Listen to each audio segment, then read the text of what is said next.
Boa noite. Já daremos início à nossa live.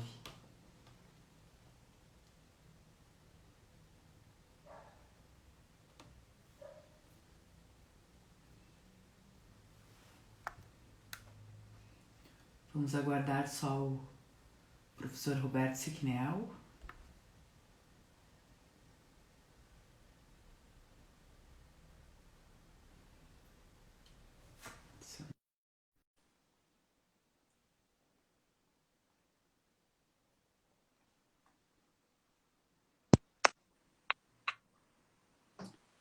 Boa noite.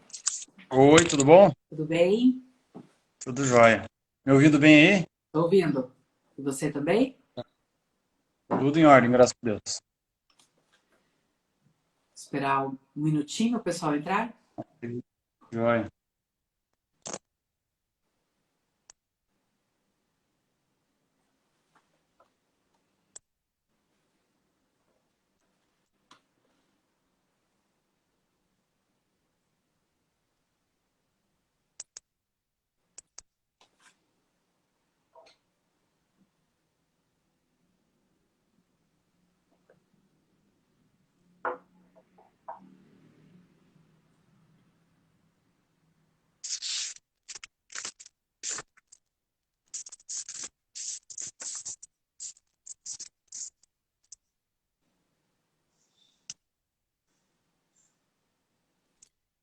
Então vamos dar início aí. Boa noite a todos, obrigada pela presença. Gostaria de agradecer aí o nosso convidado, né, o mestre em Direito Empresarial e Cidadania pela Universidade de Curitiba, né, Roberto Siquinel. Tive a honra de fazer a graduação aí com ele, a faculdade, né, na PUC Paraná, há alguns poucos anos, vamos dizer, para não calcular a nossa idade, né? Então, gostaria de lhe dar a palavra. Obrigado. Vou chamar de Cassiana já, porque a gente foi colega de, né? Você também pode chamar de Roberto. Evidentemente que o tempo foi muito mais generoso com você do que comigo, né? Esses poucos anos aí de faculdade. Eu quero agradecer aí o seu convite, o convite do Dr. Zagonel, Murilo, do Rafael Torres, e dizer que é uma honra participar desse momento e prestigiar o escritório de vocês, sempre uma referência para nós, tanto na universidade quanto na atividade profissional, aí uma referência de pessoas do bem, pessoas profissionais de gabarito, pessoas que eu particularmente admiro muito, né? Agradeço muito o convite, é uma honra e vamos conversar um pouquinho aí sobre essa questão dos contratos de locação. Isso mesmo. Então, aí o nosso tema, né, se refere aos reflexos da Covid-19 nos contratos de locação. Então, a gente vê aí diante de toda essa situação que a pandemia trouxe, né, com relação à questão econômica, financeira e tudo mais. Então, a gente vê uma movimentação aí com relação ao cumprimento desses contratos de locação celebrados, né, em sua maioria, aí, anteriormente essa questão da pandemia, né. Então, gostaria que você trouxesse aí, inicialmente como que ficaria essa questão, né, o que a gente entende ali no direito como uma intangibilidade do ato jurídico perfeito, que seria o contrato, né? Com situações adversas que vieram posteriormente às cláusulas contratadas nesse contrato. Por exemplo, com o advento aí do projeto de lei 1179 de 2020, onde trouxe aí umas situações devido à pandemia, né, umas situações aí para tratar, inclusive, desses contratos de locação. Queria que você explanasse um pouquinho com relação a isso. Ok. Bom, a locação é um dos contratos mais utilizados na sociedade brasileira. Tanto a locação residencial quanto a não residencial, ou a comercial, empresarial, como a gente pode dizer, é uma forma que se tem de utilizar bem os bens imóveis. é evidente que nós estamos num período que vai ficar para a história, né? Então, daqui a sei lá quantos anos, quando alguém for ler um livro de história, vai ter lá a gripe espanhola de 1929 e vai ter lá o ano 2020, né? Sim. Para compensar, agora a gente vai ter neve também, então é um ano. Inusitado, né? O ano é ótimo, né? Mas, enfim, o que, que a gente vê como efeito jurídico nos contratos de locação em decorrência dessa pandemia? É evidente, Cassiana e demais os que nos acompanham, que quando há uma modificação da ordem que ocorreu na sociedade, todos devem se adaptar. Essa adaptação, ela, do meu ponto de vista, aqui já vou começando a fazer algumas críticas, né, até mesmo a propostas de mudança. Quando existe uma tentativa de mudança impositiva e parametrizada, aplicando a determinadas relações jurídicas, vários, várias situações, cada pessoa sofre de um jeito as consequências dessa pandemia. Cada contrato tem um efeito. E se eu parametrizo, se eu determino que todos os contratos devem seguir agora essa regra, numa situação tão delicada como nós estamos vivendo, me parece que é prematuro. Vamos lembrar aí, né, um pouquinho do histórico. A gente teve lá 4 de março, né, e em 4 de março nós tivemos 4 de março, 11 de março, 20 de março, nós tivemos as datas ali em que, olha, estamos em alerta, né? Olha, a OMS diz que é uma crise sanitária aí mundial. Olha, tem que estabelecer aqui alguma modificação, né? Lá pelo dia 20 de março, quando nós tivemos efetivamente o decreto legislativo que efetivamente considerou a pandemia e mudou muito nossa situação no país, né? Vejam aí as escolas, quantas pessoas não puderam mais trabalhar durante esse período, lojas do shopping, você já imaginou como é que fica a relação contratual da locação de uma loja de shopping? Então, por decreto, por ordem, né, do poder público, eu não posso mais atuar. Não é que eu não quero trabalhar, eu não quero pagar o meu aluguel, eu não posso, né? Eu sou proibido. E aí nós tivemos, logo em seguida, no dia 13 de abril, essa proposta de um projeto de lei de autoria aí do Anastasia, o projeto 1179 de 2020, que estabelece o seguinte: olha, a partir de 20 de março, né, as ações ajuizadas a partir de 20 de março não poderão ter liminar para retirada, para despejo daquele locatário que, dentre as hipóteses, está lá, não pagou aluguel. E esta suspensão do pagamento deve ocorrer até 30 de outubro. Né? Então a gente está falando aqui, ó, março, abril, maio, junho, julho, agosto, setembro, outubro, 7 meses. E diz ainda que apenas as ações ajuizadas a partir de 20 de março. Bom, primeiro que antes de 20 de março, provavelmente alguém também estava em atraso, não por pandemia, por outros motivos. Aí vai ajuizar a ação, né, e pode se beneficiar disso. Mas o ponto não é bem esse que eu quero chegar.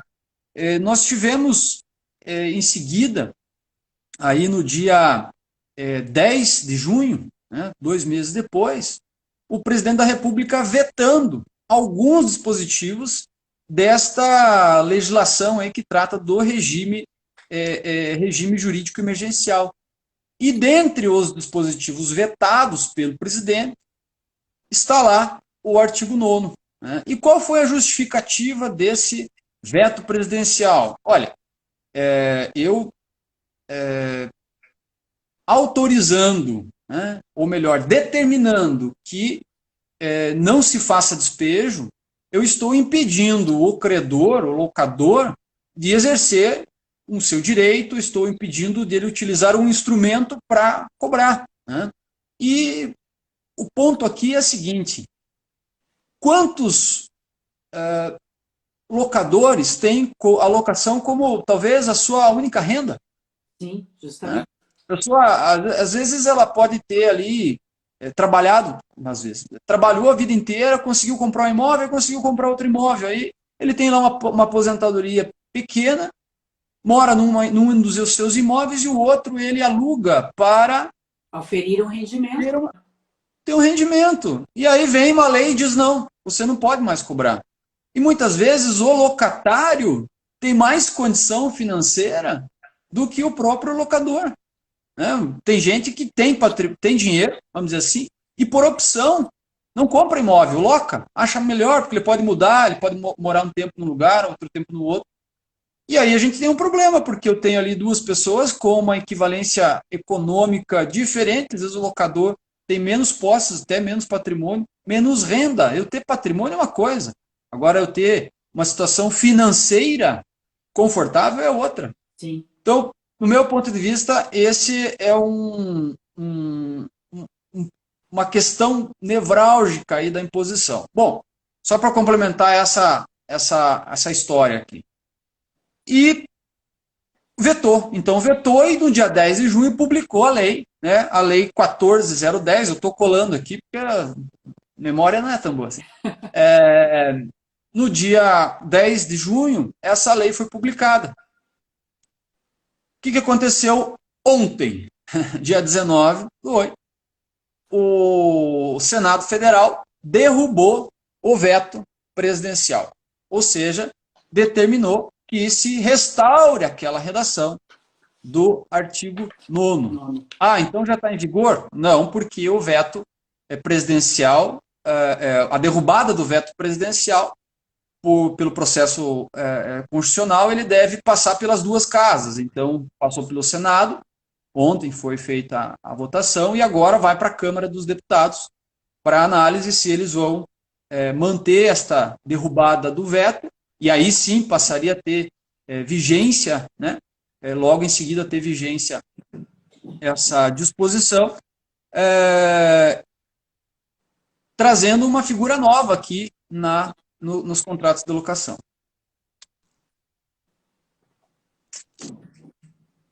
Só queria fazer essa pequena introdução aí a respeito do histórico, né? Da legislação. Fique à vontade. Isso. Ok. E a gente tem também a questão dos contratos com prazo determinado. Então, vamos supor aí, contratos que foram realizados com prazo determinado anteriormente a essa situação da pandemia, né?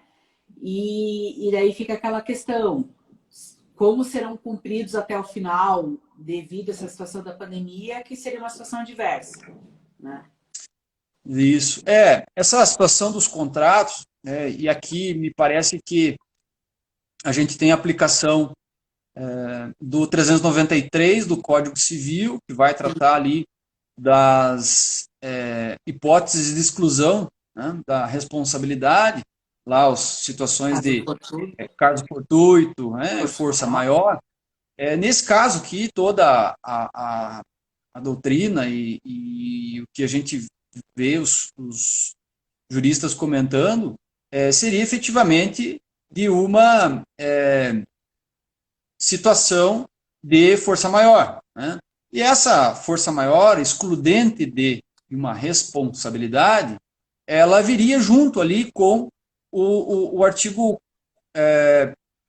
478 do Código Civil e o 479, que tratam ali da possibilidade de eu revisar, rescindir, né, resolver, o termo técnico, resolver o contrato, quando ocorre uma onerosidade excessiva.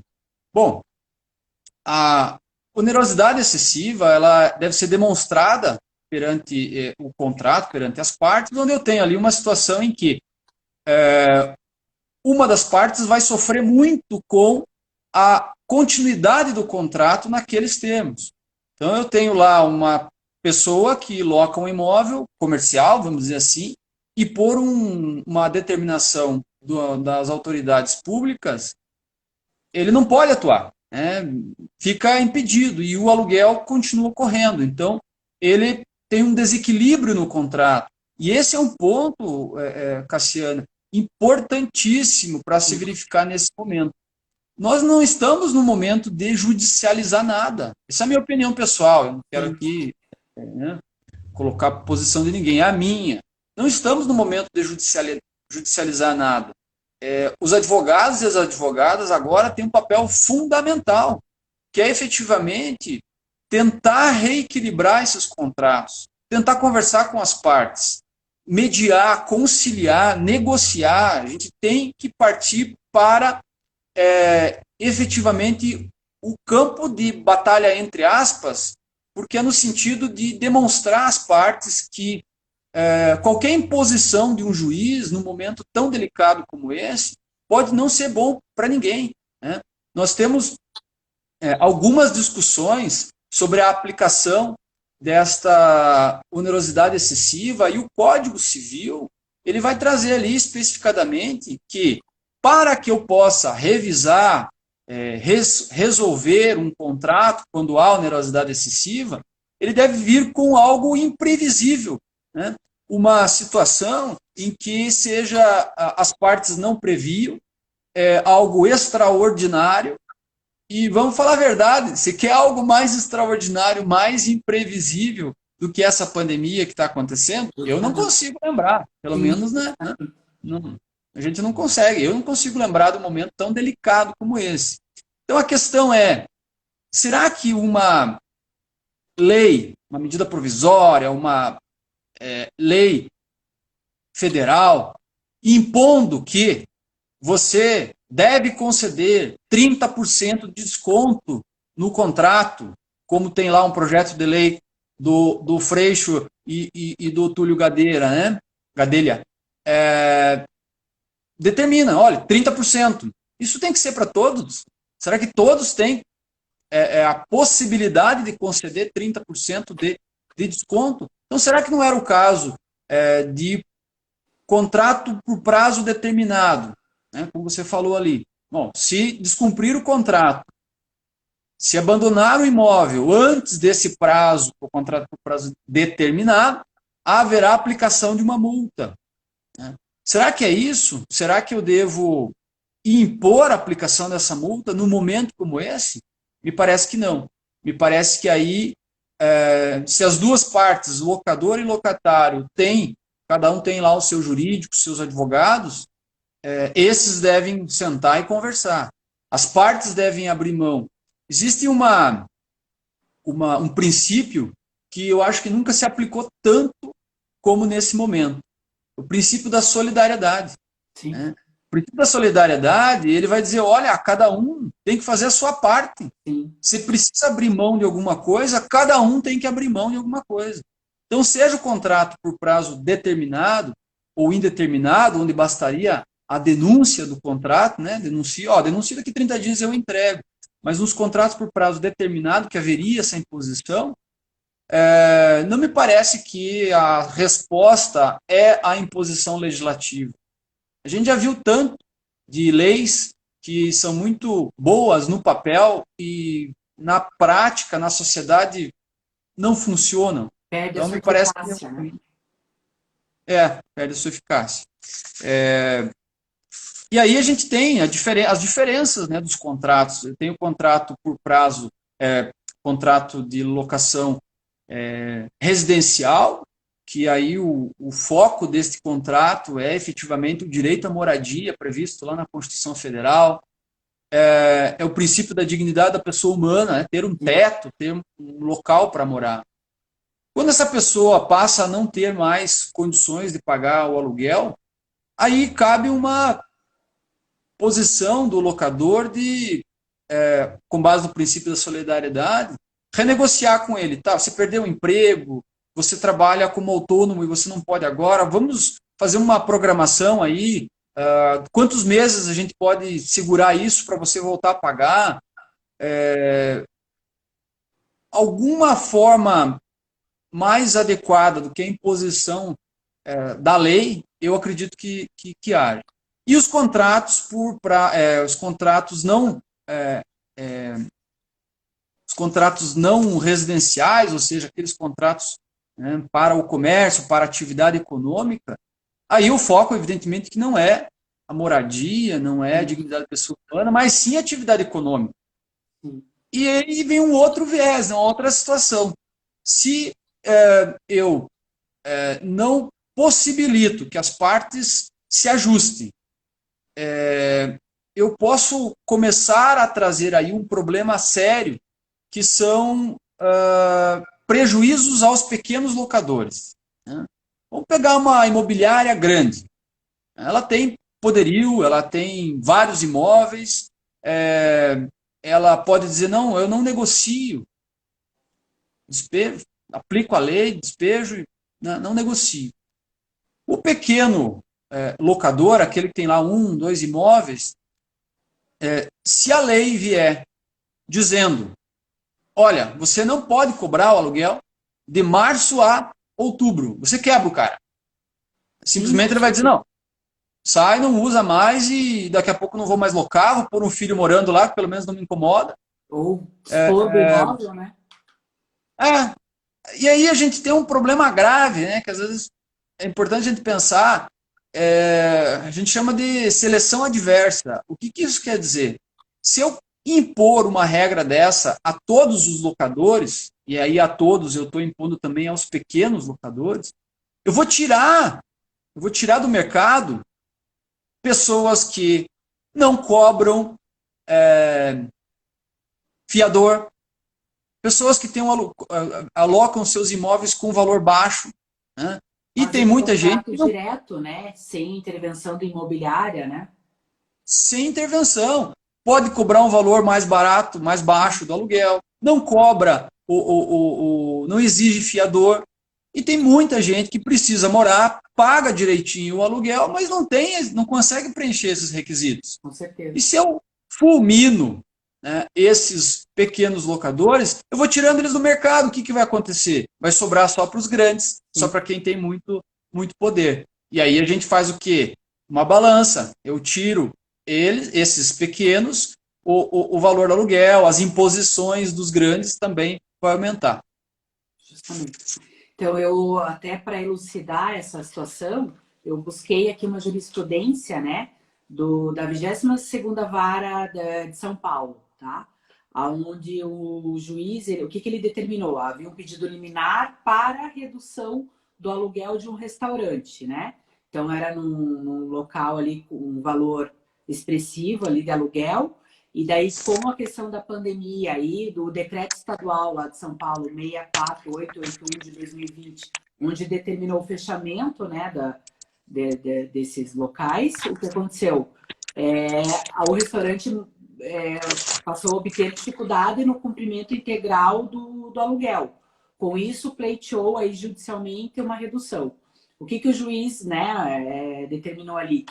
O que ele descreve nessa decisão? Que a pandemia fará todos experimentarem um prejuízo econômico, principalmente no meio privado, que é o que a gente está falando, as empresas pequeno, né, médio porte. Cabe ao Poder Judiciário, portanto, intervir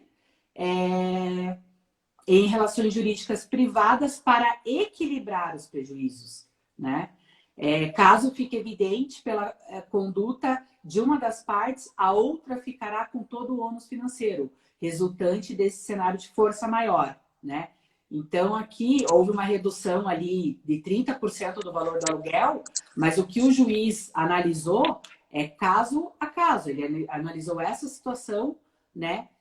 De forma a que se comprovou a impossibilidade do restaurante estar cumprindo integralmente o valor do pagamento do aluguel, onde se buscou um equilíbrio, que, devido à questão da pandemia, não estava equilibrado esse contrato. Então, em tese, ele buscou, ao caso concreto, né, uma decisão que voltasse a ter o equilíbrio contratual, né? Então, isso que é importante. Caso a situação vá realmente ao Poder Judiciário, que é, como você comentou, a gente busca como aí, né, advogados, a gente busca sempre um acordo, o diálogo, né, a possibilidade das partes transigirem, mas, infelizmente, né, em situação esporádica, caso não haja essa possibilidade, mas que, né, a gente acredita que buscando o Poder Judiciário para isso, tem que ser avaliado cada caso, né, de acordo com a possibilidade de cada um.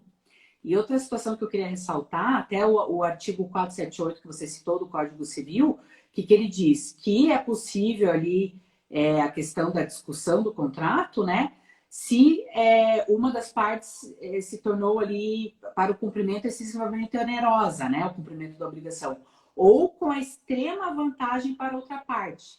Mas aqui a gente não vê uma extrema vantagem para o locador, né? Porque o que ele almeja? Ele almeja o cumprimento da obrigação, somente, né? Então, a gente não percebe que há uma extrema vantagem para outra parte. A gente só entende ali que realmente o contrato está desequilibrado, né? E, em contrapartida, não há essa vantagem, né, ao locador, né? Então, esse ponto que eu queria né, esclarecer aí. E eu queria que você também trouxesse, né, até você comentou aí, com relação à aplicação do Código do Consumidor e a aplicação do Código Civil e demais legislações. Então, quando que é possível, né, a aplicação aí do Código do Consumidor e do Código Civil, e qual seria a diferença com relação à aplicação nesses contratos de locação? Muito bem. Essa questão da onerosidade excessiva que você comentou e dessa ponderação, né, ponderação que o juiz faz no caso concreto. Então, quando eu não consigo, entre as partes, solucionar, efetivamente, né, muitos casos vão acabar indo para a justiça. É importantíssimo que haja prova de que essa situação da pandemia efetivamente causou um dano para o locatário.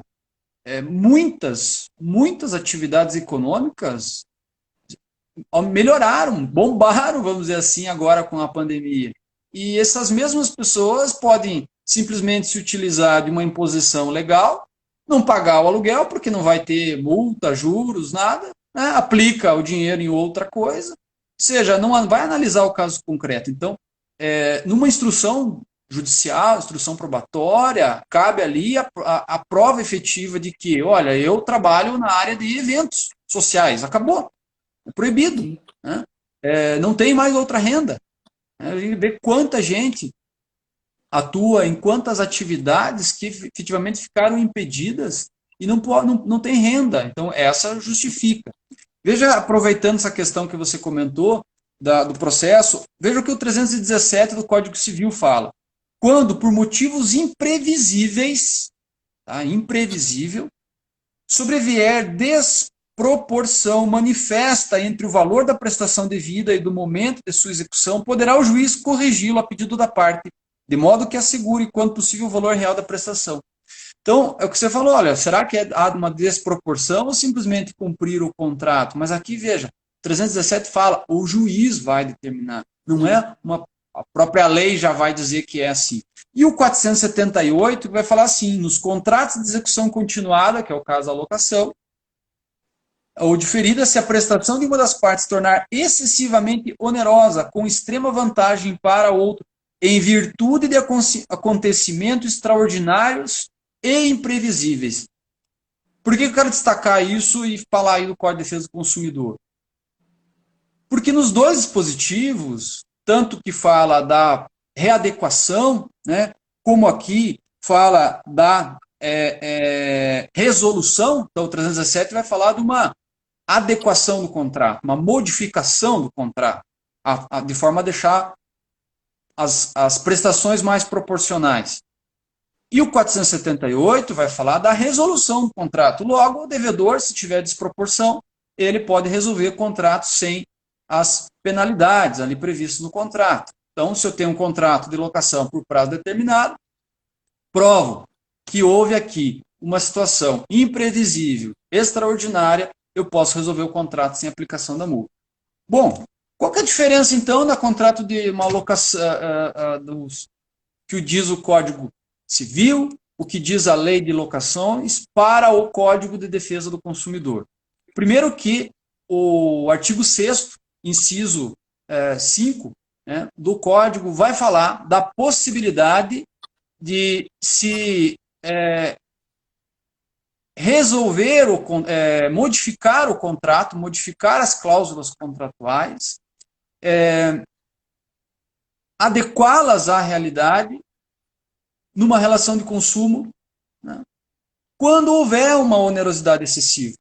O Código de Defesa do Consumidor ele não fala da necessidade aí de terem previsão. Né?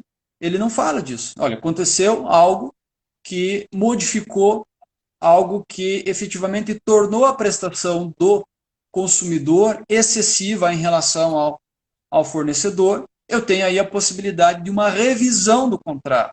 E quando as cláusulas contratuais não forem proporcionais às prestações, eu posso fazer uma modificação. Então, são duas coisas distintas no mesmo artigo 6º, inciso 5. Aí vem uma discussão, né? Uma discussão que é a aplicabilidade do Código de Defesa do Consumidor nas relações locatícias. Há discussão, há julgado do STJ dizendo que não se aplica, dizendo, olha, a locação ela tem uma legislação própria, ela não o Código de Defesa do Consumidor aí, ele é específico para o consumidor. Aqui eu não tenho uma relação de consumo, eu aplico uma lei especial, uma lei específica, e afasta a aplicabilidade do CDC aí nas relações de locação. Bom, aqui a gente precisa fazer um diferencial, né? Uma coisa sou eu, que sou advogado, sou professor, né? Ter um imóvel e locar o imóvel. Loquei para alguém, para um conhecido aí. Essa locação, ela não, essa relação entre o locatário e o locador nunca será uma relação de consumo. Primeiro que eu não faço isso habitualmente, eu só tenho um imóvel, isso não é habitual da minha parte, né? Não é isso que, não é a minha renda principal, não é a minha atividade econômica principal. Eu tenho um imóvel que eu ganhei, enfim, eu loco. Vou aplicar o Código Civil, vou aplicar a lei de locações. Mas vamos pegar um caso de uma imobiliária, uma grande imobiliária. Eu não fui procurar, nem conheço o proprietário do imóvel. Né? Fui lá, pesquisei, encontrei uma dessas grandes imobiliárias, entro em contato e eu assino o contrato com ela. Ela tem poderes por procuração do dono do imóvel para assinar o contrato. E aí vai se dizer o seguinte, né? Alguns dizem, mas a relação de locação, as partes têm pleno conhecimento das cláusulas contratuais. Desculpa, mas não tem. Nesses contratos que você assina imobiliária, não. Não. Não tem. Não, né? As pessoas acabam olhando ali, assinam cláusulas, inclusive, contratos com cláusula de arbitragem, e depois nem sabe o que é, depois vai entrar na justiça, entra lá no juizado especial, dá na trave, tem que ir para o tribunal arbitral. E aí vem essa discussão de que não se aplica. Bom, será que essa grande imobiliária, ela não é caracterizada como uma fornecedora? É uma prestadora de serviços, né? No segmento, né? Eu estou na corrente minoritária, né? Porque como eu gosto muito do direito do consumidor e estudei isso, eu entendo que há sim uma relação de consumo aí, e aí eu poderia pedir a revisão, pedir a modificação do meu contrato de locação, sem efetivamente a necessidade de comprovar que houve uma situação imprevista. Simplesmente eu comprovo que há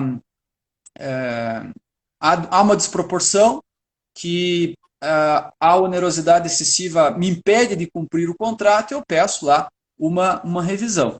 Não tem sido aceita pela jurisprudência essa tese, essa linha, né, de discussão. A gente já tem julgamentos aí do Tribunal do STJ nesse sentido, afastando a aplicação. Então, basicamente, a discussão é essa em relação aos dois códigos, né, o Código Civil e a Lei de Locações e o Código de Defesa do Consumidor. Entendi. Então, outra situação aí que a gente, né, também vê essa discussão é com relação, inclusive, a se houver uma resolução do contrato, né? Como que ficariam as situações com relação às penalidades, que seja ali aplicação de multa e juros, né? Igual nós comentamos ali a questão de uma ação de execução, de despejo, né? Então, diante aí dessa questão da lei que nós citamos, né? O que você percebe com relação a isso? Com relação à aplicação dessas penalidades nesse momento ou não? Ou cada caso, né, está sendo analisado aí de forma individual, conforme a sua necessidade e possibilidade de cumprir a cláusula atual? Veja, existe um outro projeto de lei, né, como eu comentei anteriormente, que tem por base a exclusão de multa, a exclusão de penalidades, a exclusão de juros em contratos inadimplidos, né, contratos de locação inadimplidos no período da pandemia. Também de forma geral, generalizada, né, sem analisar cada caso concreto.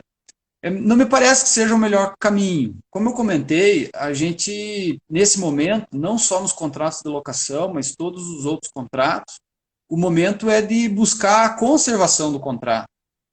Buscar, através de um equilíbrio, manter este contrato, preservar as partes naquilo que elas se propuseram. Quando iniciou o contrato de locação, jamais as duas partes envolvidas tinham ideia do que poderia acontecer.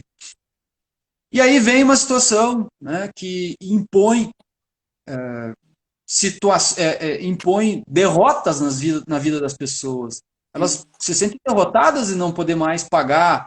E aí eu vou lá entrar com uma ação, vou cobrar, vou executar. Claro, a lei permite, né? A gente não tem ainda uma lei vigente excluindo isso. É tudo projeto, outros estão aguardando a derrubada do veto.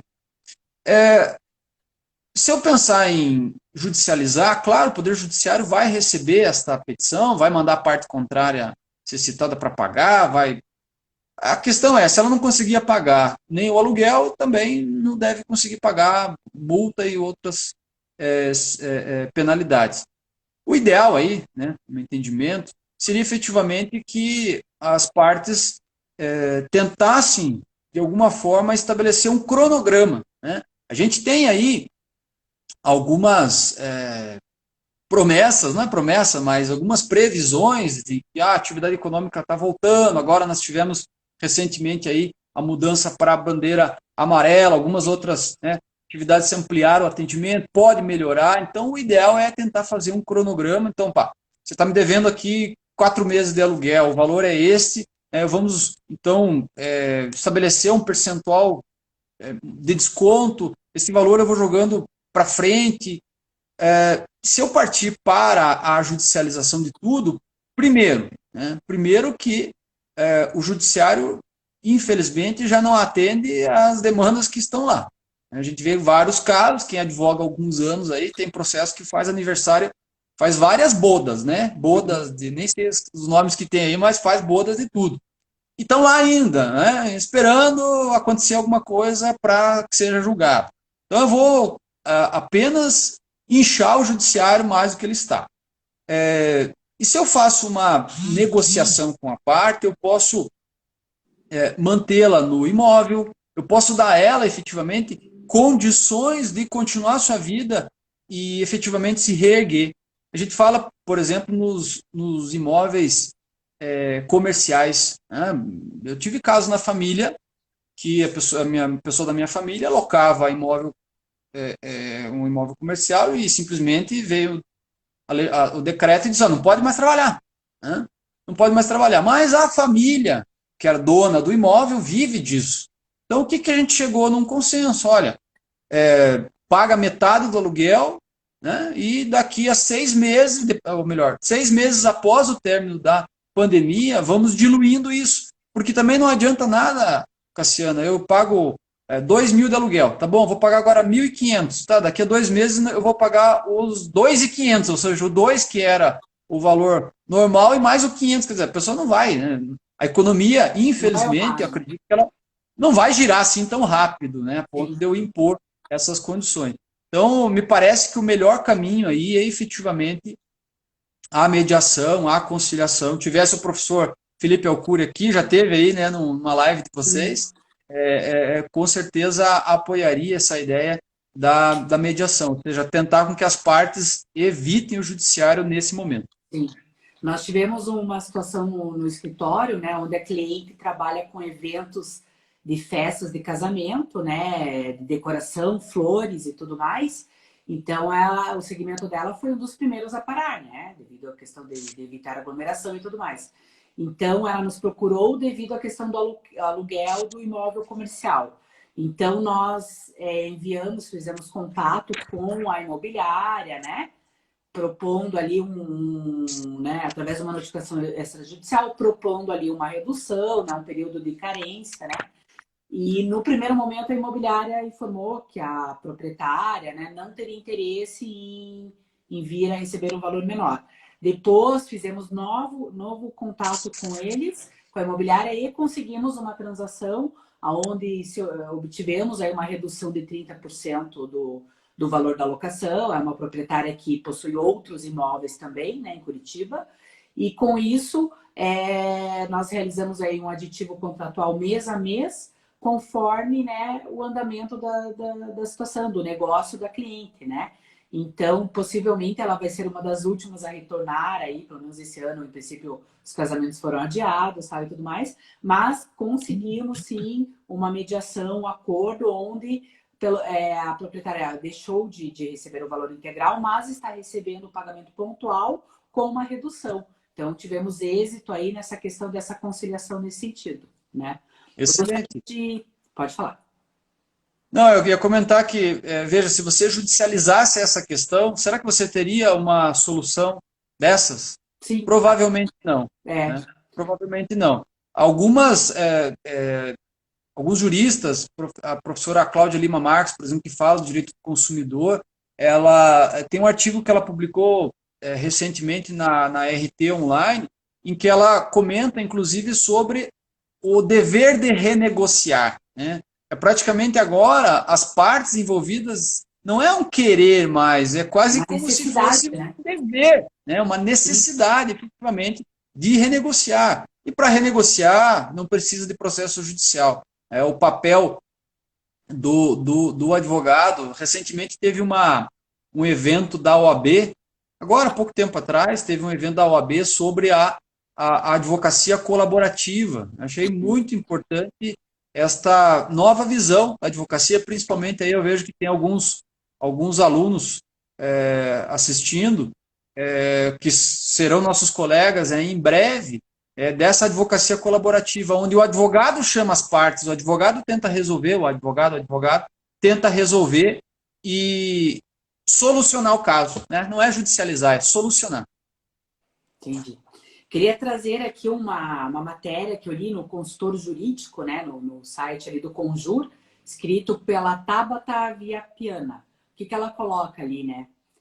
Que a pandemia equivale à guerra e pode gerar até postergação ali dos pagamentos. Então, o que ela traz? A aplicação da teoria da imprevisão para justificar a resolução ou revisão dos contratos empresariais. Dependerá da análise de cada situação concreta, né? O que nós trouxemos, né? O juiz analisar caso a caso, especialmente de natureza e reflexos específicos. Mas é de se supor que o evento global afetará, em maior ou menor medida, uma camada significativa da sociedade. Poderá dar ensejo ao desequilíbrio contratual em relações jurídicas diversas. Em outras palavras, trata-se de um cenário de guerra, né? Tempo de guerra. Então, realmente é essa situação que a gente estava falando, né? Veja, pegar o gancho, desculpa, não sei se, pegar o gancho nessa palavra que você falou, guerra. Né? Essa cláusula que é chamada de rebus sic stantibus, né? Ou seja, enquanto as coisas permanecerem como estão. Né? Os contratos, eles devem ser cumpridos, lá o pacta sunt servanda, mas esta teoria da imprevisão que nasceu da jurisprudência francesa no pós-guerra. Né? Então, o que aconteceu? Teve a guerra, a pessoa não é que ela não tinha mais um emprego, a fábrica que ela trabalhava não existia mais. A guerra destruiu. Então foi algo que efetivamente causou na sociedade um impacto tão grande como nós estamos vivendo agora, porque né, praticamente uma guerra biológica que a gente está sofrendo, e que, olha, os contratos não são estanques assim, eles podem ser modificados, eles devem ser modificados a partir do momento em que situações como uma guerra, como uma pandemia como essas vêm. Então, esta rigidez que os contratos têm, como a gente aprendeu, né? Vou falar aqui, hein, Cassiano? Nós aprendemos no Código Civil antigo, eu sempre digo, nós aprendemos no Código Civil de 1916, mas não foi em 1916, tá? Só para ficar claro, né? Nós vimos o Código Civil de 1916 com uma rigidez em relação a contrato, e o nosso Código Civil não. Esse nosso Código Civil ele é baseado na boa-fé contratual. Sim. Então, nós temos, sim, que utilizar esta interpretação. Né? A lei ela está ali, vamos dizer assim, a letra da lei não muda, mas a interpretação deve ser dada de acordo com o momento que nós vivemos. Sim. Eu gostaria de trazer aqui uma pergunta aí, devido à questão do tempo, aí, que já está transcorrendo. Então, uma pergunta aqui que nós temos. O artigo 317 do Código Civil já não era suficiente para resolver os problemas de locação durante a pandemia? Veja, ele sim, pode ser suficiente, só que o próprio 317 vai falar apreciados pelo juiz. Então, as partes elas vão obrigatoriamente judicializar a questão, porque vai dizer, não, é o juiz que tem que avaliar se efetivamente é imprevisível, se efetivamente há essa onerosidade excessiva e o quão deverá ser diminuído o valor, né, adequado ao contrato. O que a gente está comentando aqui sobre essas mudanças na legislação é que a lei já diz, olha, nesse período não vai cobrar, né? Não é que não vai cobrar metade ou um valor maior. O outro projeto de lei diz, olha, é 30% de desconto. Como assim 30%? Nem analisou o caso concreto. Então, seria sim suficiente se não tivesse que judicializar e avaliar cada caso concreto. Então, a minha opinião é de que não deveria entrar em vigor essas modificações aí durante o período transitório. Ok. Então, gostaria de agradecer aí a sua presença, fiquei muito feliz com a aceitação pelo convite, né? Um prazer, uma honra ter você aí, nos faz lembrar os tempos aí da faculdade, né? E gostaria de agradecer também a presença aí do Dr. Jackson Boscardin, da Tendência Imóveis, Jorge Jucá, a doutora Cláudia Bley, o doutor Felipe Alcucci, que estava presente ali na live também, e a nossa colega de turma, Renata Escapasson, que eu vi que ela também estava legal. presente na live. Então, Roberto, muito obrigada pela sua ilustre aí participação. Ficamos felizes com o fato de você ter participado. E obrigada pelas palavras aí que, né, contribuiu bastante aí para o esclarecimento do tema. Eu que agradeço, mandar um grande abraço para a Renata, para o pessoal da Tuiuti, para o Murilo também. Você não falou que o Murilo foi nosso colega de turma, né? O Murilo também. Aí ele estava ali, eu acho que ele apareceu ali em algum momento.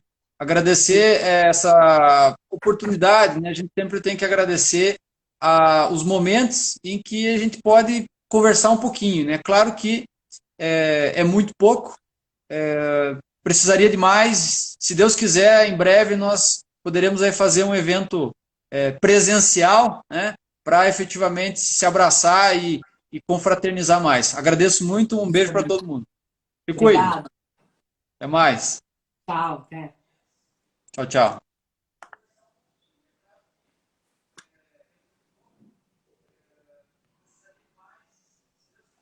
Fixar comentário.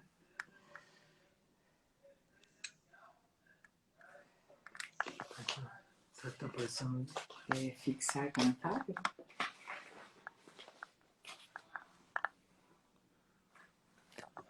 Acho que encerrou, né?